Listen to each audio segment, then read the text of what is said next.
Here's this week's viewer question. My name is Alvin Sample Jr., and my question is, what causes nosebleeds? Well, the question is what causes nosebleeds, but maybe you could say something a little bit about treating them as well. But start with the cause. What causes them? Well, I think the majority of them, potentially from minor trauma.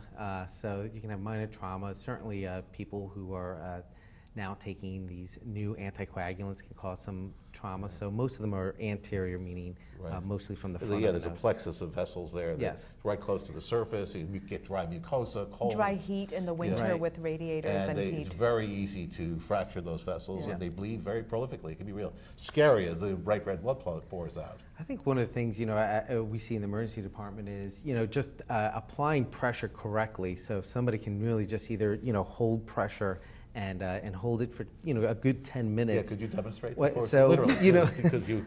I think like this would be appropriate. Yeah. So and to truly hold it for 10 minutes, what we see is a lot of people arrive and they're either holding it at the top, or they're trying to put ice on the top, their head back, or they're putting their head back, and they're not actually applying pressure at the area. And the pressure actually closes off the blood vessels and allows them to clot. So correct. So direct pressure helps. Like with any other wound, I mean, you put pressure and. But sometimes that doesn't work, Patrick. So yeah. So just as a general comment, there, any bleeding sore should have pressure applied. That's kind of rule number one. And we're not talking about hold it for 2 minutes and let go. For a nosebleed, you should hold it for 15 minutes. Most of your clotting will take place then. For those people on aspirin, or as Ben mentioned, blood thinners, you're going to have some complications associated with that, whether it was minor trauma or friable mucous membranes from dry and heat, etc.